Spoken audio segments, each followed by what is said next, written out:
Exactamente. Ya viene, ya viene. Claro, las pequeñas déspotas. Pero quien nunca ha sido un déspota es nuestro columnista de cada día viernes, el señor Gabriel Leol, científico, bioquímico, superventa, escritor, marido, esposo y amante. ¿Qué tal, Gabriel? ¿Cómo estás? Cabildista. Con algo de tuto. Sí, te vemos con una cara de harto sueño, Sí, ¿eh? Pero ¿Te quedaste esperando el acuerdo de los parlamentarios? Fíjate que yo soy optimista patológico. Yo tenía muy claro que llegábamos a acuerdo esta semana. Sentía que había un ímpetu por hacerlo y tenía más o menos claro que íbamos a llegar a un buen acuerdo, así que me dormí ¿En paz? esperando despertar con buenas noticias y que no se nos olvide lo que costó esto y cómo partió. Vamos a hablar algún día de eso también. No me pareció que era el momento adecuado ahora.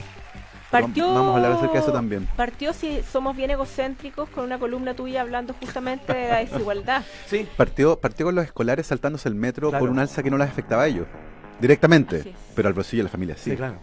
Y eso fue escalando hasta convertirse en un clamor popular. Finalmente la contraparte estaba en la calle.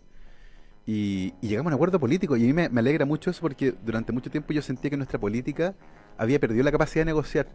Se había convertido como una mesa de cabros chicos. Yo quiero esto, yo quiero esto otro, y te pateas el tablero.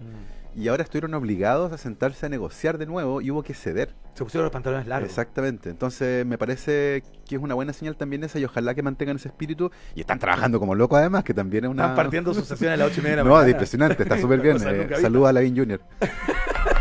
Eso llega tarde. Ya, ¿de qué vamos a hablar hoy, Gabriel? Vamos a hablar de un tema súper entretenido que tiene que ver.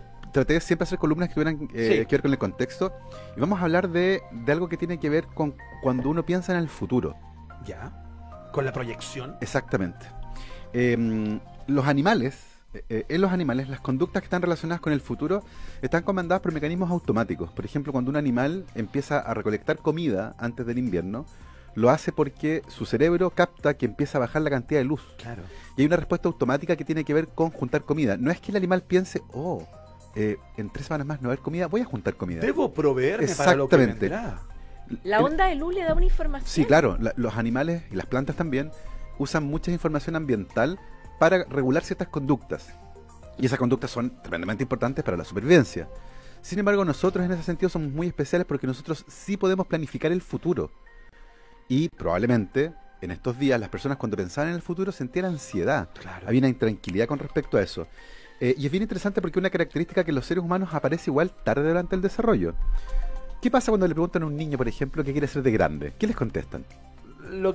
Con lo que está encantado como en el momento, ¿no? Exactamente. Como con el juguete de turno. ¿Qué quiere ser ahora? Quiero ser bombero, quiero ser fabricante de Lego, quiero ser Cuando uno le pregunta a un niño qué quiere ser cuando grande, hace igual que los políticos, te cambia la pregunta. Y te contesta qué quiere ser ahora. Claro. Porque para ellos, imaginarse el futuro les queda grande. No saben qué diablos es eso. Claro. Por eso que también se impacientan en el auto. ¿Cuánto falta? ¿Cuánto falta? No tienen nociones de las distancias, ya llegamos, Sí, no, falta una hora.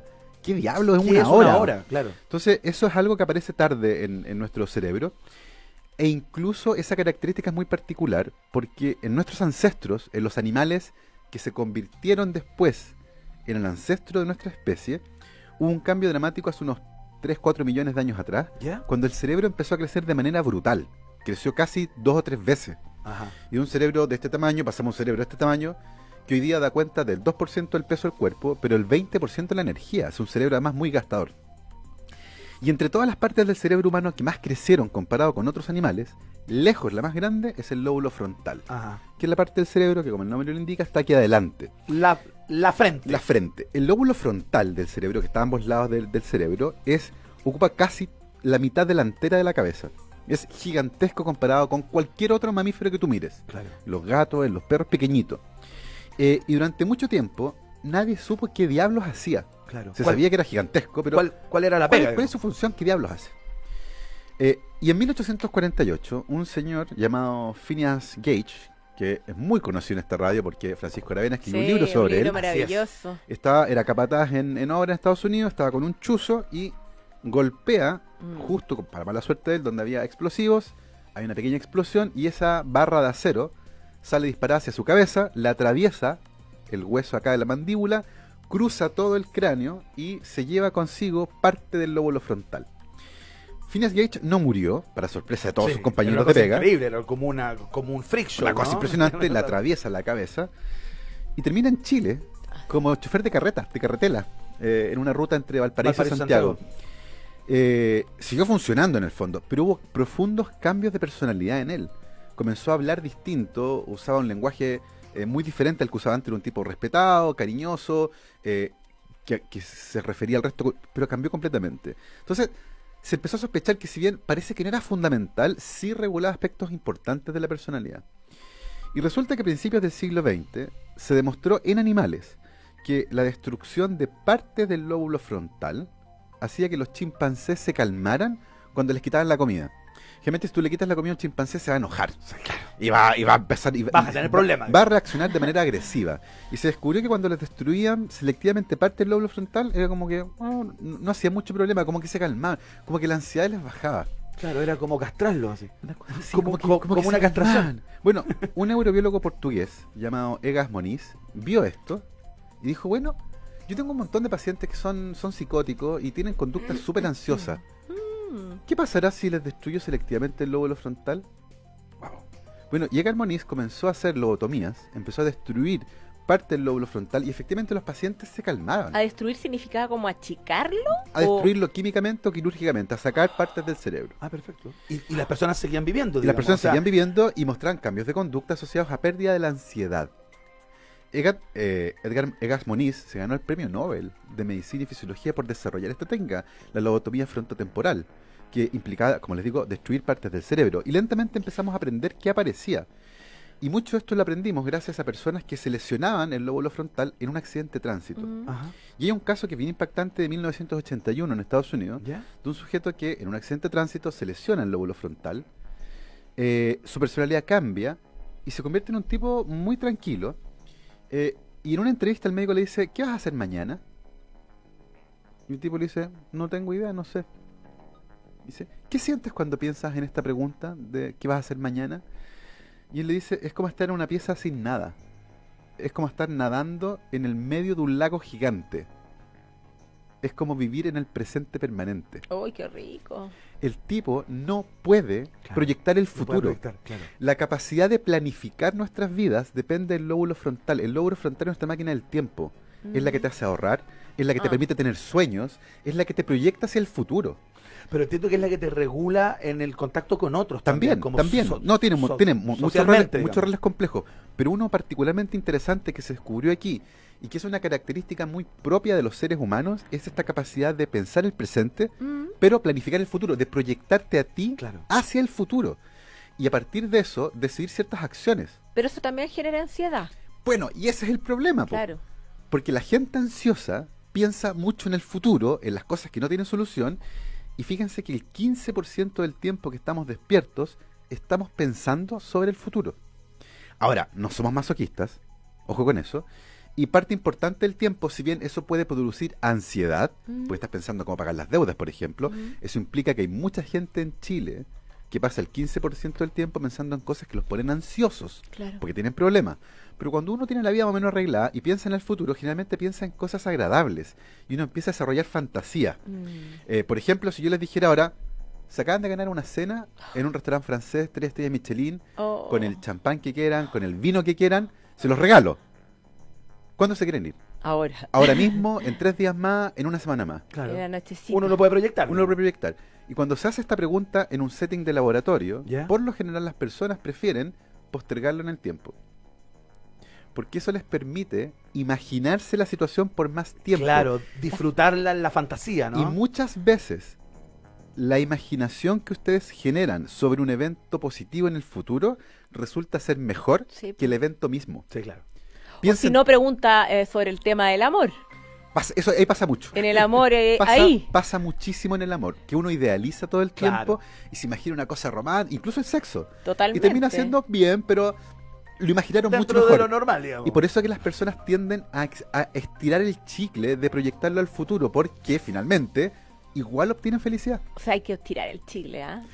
Ahora, no tanto al punto que se te rompa, porque... Ahora, esto nos deja además en una cosa que es bien entretenida. Cuando uno recuerda también, en sus álbumes familiares, no creo que haya muchas fotos de visitas al hospital o de accidentes de tránsito. No. Uno tiene fotos de las vacaciones en el Caribe, de los niños riéndose, no llorando. Somos muy selectivos a la hora de recordar también, Claro. pero también somos selectivos a la hora de proyectar. Y somos pésimos, particularmente en predecir qué tan felices vamos a ser en el futuro. Entonces, si bien proyectar produce ansiedad, y nos gusta proyectar cosas alegres porque nos produce felicidad, eso Claro. está claro, somos malos para hacerlo. ¿Y por qué pasa eso? Porque no nos fijamos en los detalles. Fíjense que es bien interesante. Quiero que se imaginen ahora que van a comprar el diario. Ya. ¿Ya? ¿Lo imaginaron? Sí. Ya. ¿Con qué pagaste? ¿Qué hiciste con el diario? ¿Qué diario compraste? ¿Cuál era el Sí. titular? ¿Lo doblaste o no? ¿Cómo estaba el señor? ¿Era una mujer o un hombre?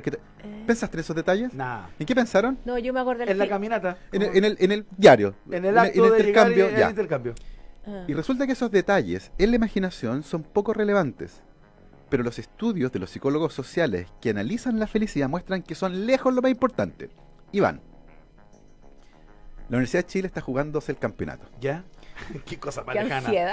Quiero que te imagines el partido de la U, el último, el definitorio, el que define qué pasa con ella, y la U gana con un gol en el último minuto, un gol de chilena en el minuto 5 de descuento. ¿Ya? Y quiero que pienses cómo te vas a sentir 3 días después de eso. De ese evento. O sea, fascinado. Po. Ya. Se hacen estos estudios en el laboratorio y le preguntan a la gente, ¿cómo cree usted que se va a sentir 3 días después de que su equipo salga campeón? ¿Ya? Y a otro grupo de personas le hacen la misma pregunta, pero antes de eso le dicen, en 3 días más, Iván, el lunes próximo, ¿qué vas a estar haciendo? Probablemente debo estar en el trabajo.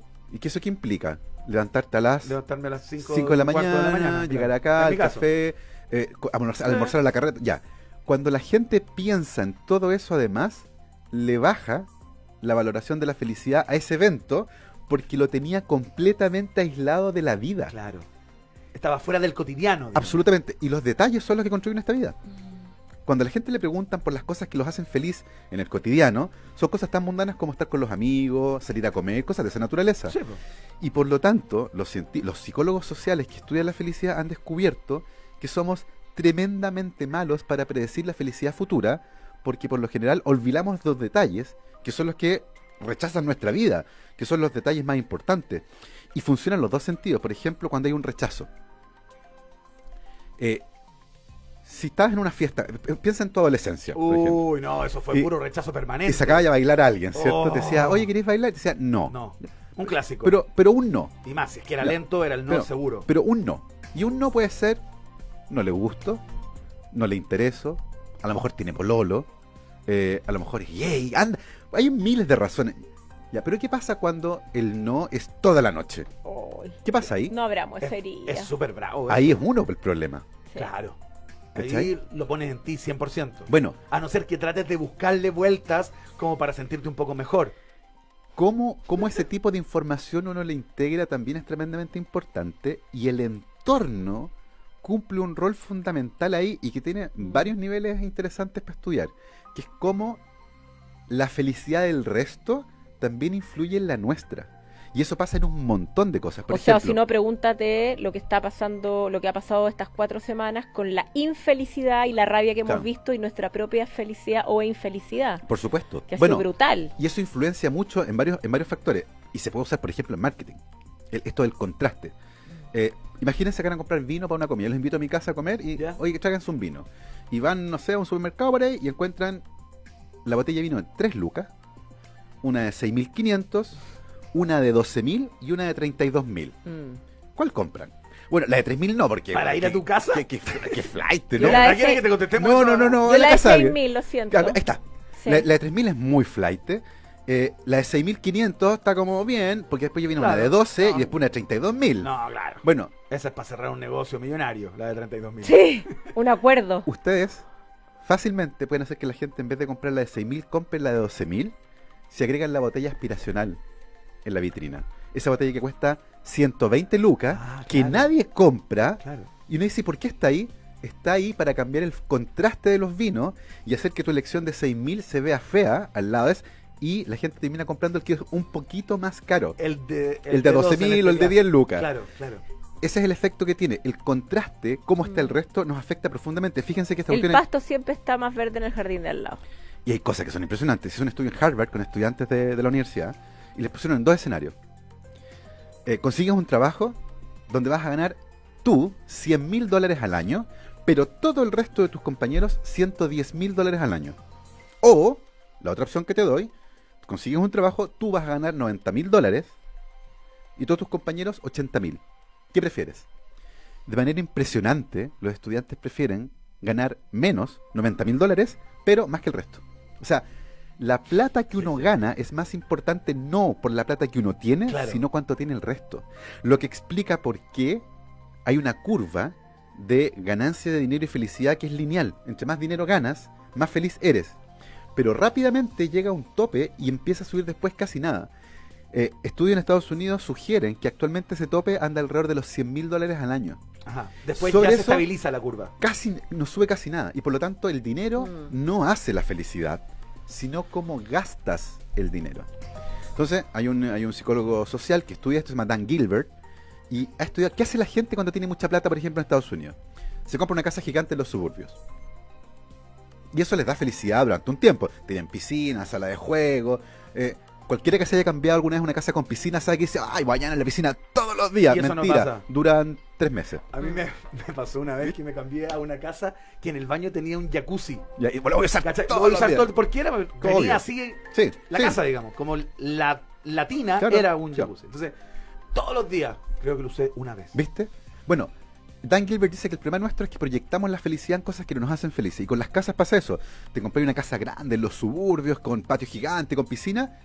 Y lo que no proyectas es que todos los días vas a tener que manejar en el tráfico de vuelta a la ciudad para ir a trabajar. Y eso es una infelicidad permanente. Y por lo tanto, cuando a la gente le preguntan en promedio si es más feliz que antes o no, no es más feliz. Pero qué importante además el punto si consideras otra variable que es cultural, porque probablemente si le preguntas a un grupo de gringos y hacen la encuesta cerrada a un grupo de gringos, te van a responder de una manera bastante Sí, claro. distinta. Por ejemplo, pueblito italiano fiel a la caminata, del trabajo a la casa, de un almuerzo de comida mediterránea, de la importancia del descanso. O sea, también es súper Sí. cultural, es totalmente cultural. Y depende de uno. Claro. Yo no te puedo poner un electrodo en el cerebro y decir, estás feliz. Y probablemente ustedes se han sentido felices con cosas súper mundanas, como comerse una marraqueta con palta madura en el punto preciso. Y uno es auténticamente feliz. Sí, claro. Tan feliz como un tipo que está a lo mejor en un piso 40 en Manhattan, en un departamento gigante y mira el horizonte. Claro. Y no es como que sea mucho más feliz que tú.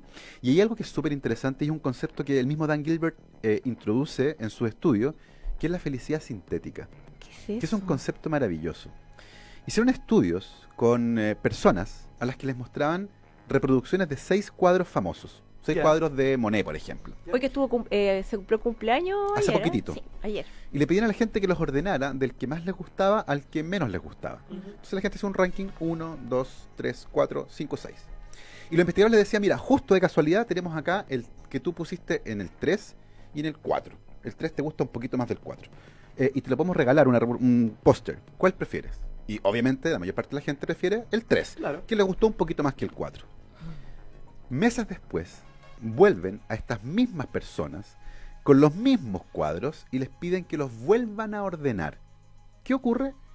El que originalmente era 3, ahora es 2, y el que era 4, ahora es 5. Separaron las preferencias de tal forma que el que ellos eligieron, ahora les gusta más que los que les gustaba antes, y el que rechazaron, ahora les gusta un poco menos de lo que les gustaba antes. Eso es felicidad sintética. Tú estás reforzando tu elección y ahora, cuando te piden ordenar los del que más te gusta, tú eliges el que tú tienes. Claro, claro. Pero hay una cosa maravillosa, porque uno va a decir, oye, pero eso es como engañarse, es como decir, ya, filo, si no es tan malo. Pero hay una vuelta a este experimento que es sorprendente. Si tú haces este mismo... ¿Vieron Memento? Sí. La película, ya. Memento tenía una condición que se llama amnesia anterógrada. No puede generar recuerdos nuevos. Claro. O sea, a partir del momento de una lesión cerebral, por ejemplo, toda su vida para atrás la recuerda perfectamente, pero a partir de ese momento no recuerda nada más para adelante, no hace recuerdos nuevos. Y por ejemplo, si Memento conoció a Rita antes, la va a recordar, pero si conoció a Iván después, va a tener que conocerlo todos los días de nuevo. Claro. Bueno, Una locura. hicieron este mismo experimento con pacientes con amnesia anterógrada. ¿Ya? Gente que no forma recuerdos. Y el científico entró, mira, yo soy Dan Gilbert, soy psicólogo social de Harvard y te quiero hacer un experimento. Me gustaría que eligieras entre estos 6 cuadros cuál te gusta más. Tal cual. Y la gente, 1, 2, 3, 4, 5, 6, 3, 4, elija uno, elegían el 3, se lo entregaban, qué sé yo, y se iba. A los 5 minutos volvía a la pieza, la gente no tenía idea quién era, porque tenía la mesa anterógrada. Volvían a hacer el experimento, la gente no recordaba haber visto estos cuadros, porque tenían amnesia anterógrada. Claro. Y magia, el que era 3, ahora es 2, el que era 4, ahora es 5. No. Esta gente no recuerda que vio los cuadros, es otro no es memoria episódica, Claro. está en otra parte. Como emocional. Y eso es felicidad auténtica. Si ya Dan Gilbert le dice felicidad sintética, pero en términos de valoración vale exactamente lo mismo que la felicidad natural, que es la otra felicidad en el fondo. La palabra sintética yo creo que está un poco mal usada ahí, porque sigue siendo felicidad. Nuestros cerebros se adaptan rápidamente a ese tipo de escenario. Y Dan Gilbert tiene evidencia maravillosa, gente que pasó 40 años en la cárcel, por ejemplo, por un crimen que no cometió. Lo entrevista, le pregunta, ¿qué siente? El tipo le dice, fue una experiencia gloriosa. Bueno, Nelson Usó la palabra ¿Te glorioso. acuerdas que Mandela tenía ese relato? Sí, po. Y no tiene que ver, ojo, con ser conformista. Nuestro cerebro se adapta a esas situaciones y encuentra felicidad auténtica en eso. Por eso que somos tan malos proyectando la felicidad futura, porque nos centramos en las cosas poco relevantes. Claro. Por eso que cuando la gente gana la lotería, por ejemplo, y le preguntan cómo hacer feliz en el futuro, y dice, voy a hacer 3 meses después son igual de felices que antes. Y la gente que ha perdido la pierna en un accidente de tránsito pasa igual. Se proyectan mucho más infelices de los que son 3 meses después, y ambos convergen. O sea, estos eventos puntuales que cambian la vida no te hacen feliz para siempre. Hay felicidades que son momentáneas y por eso como que es un importante. rush, así. Es como un rush. Nadie puede vivir en la felicidad permanente porque si no pierde el sentido. Son destellos. Claro. Y esos destellos los momentos. podemos encontrar en cosas tan mundanas como un pan con palta, como casarse con la mujer que ama, O ganar la como lotería. mirar una apuesta o ganar la lotería. Pero ojo, siempre te va a durar un poquitito. Y en el caso del dinero depende mucho más cómo los gastes. De hecho, en Harvard hizo un estudio muy lindo que se llama Spending Money on Others Promotes Happiness. Gastar dinero en los otros. Le pasaban $20 a los estudiantes y le decían, vaya a comprarse algo. Y otros le decían, vaya a regalarle $20 a alguien. Y después vuelva y dígame cómo se siente. Claro. Y el primer grupo volvía, ¿cómo se siente? Me compré un lápiz, Claro. es bacán, escribe. Y el otro decía, ¿usted qué hizo con la plata? Se lo regalé a alguien que estaba viendo comida en la calle, viejo, Increíble. estaba feliz, weón, me abrazó, estaba... Ese tipo Sí. es feliz. Yo Y leí, el otro no. yo he leído estudios de felicidad y dan cuenta de ese punto como el imprescindible, que las personas que entregan tiempo y energía a Sí. los demás son mucho más felices Sí. que quienes son del día a día individualistas. Exactamente. Y en ese sentido también es bonito lo que tú dices, porque estamos justamente hoy día preguntándonos sobre qué es la felicidad o qué es el éxito como Por sociedad. Y ahí está la lección. Pensar en el futuro puede producir ansiedad. Mm. Si estás con muchos problemas, ciertamente va a producir ansiedad porque tienes que resolver problemas. Pasamos parte importante del tiempo pensando en el futuro, haciendo fantasías sobre un montón de cosas, como hacer un gol a estadio lleno. Y lo más importante, el dinero per se no hace la felicidad. Es cómo lo gastes y en el tipo de cosas que lo vas a ocupar. Y un consejo, si lo gastan en otros, si invitan a comer a alguien, si le regalan a alguien algo que estaba buscando, que necesitaba, ustedes mismos se van a sentir auténticamente más felices. Lindo, con esa moraleja, con ese consejo, terminamos la columna de Gabriel León de día viernes, columna de ciencia hoy día, cifrada en la felicidad, las expectativas, el futuro. La generosidad. Hablando del futuro, ya que estamos volviendo a la normalidad lentamente, con un Ojalá, espíritu nuevo, Ojalá. yo lancé un libro esta semana que pasó muy piola, mi libro nuevo, ¿Por qué los perros mueven la cola? Y otras preguntas raras que hago a veces.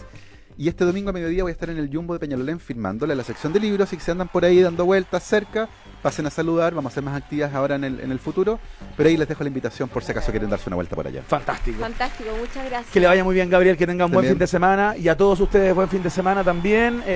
Bueno, las cosas comienzan a tomar un curso distinto, vamos a ver cómo se comporta la calle, como mencionábamos con Rita hace poco rato. Hoy día hay una manifestación, la manifestación del millón, está pactada para hoy en el centro de Santiago, así que vamos a ver cómo corre eso. Queda mucho todavía, pero ya hay un acuerdo en la clase política, al menos, por una ruta constituyente, y desde acá, al menos en lo personal, en buena hora. directo a Lab Café, la conversación sobre innovación y emprendimiento. Rita, que tengan un feliz fin de semana. Sí, igualmente un fin de semana bueno para todos y también quizás un fin de semana en que podamos agarrar esa hebra que ya tomamos y continuarla, ¿o no? Sí. Que no sea tampoco Que no se nos olvide. Que no se nos olvide las 4 semanas que hemos pasado, que han sido unas semanas tremendas. Que estén muy bien. Muchas gracias. Chao. Entra al círculo de la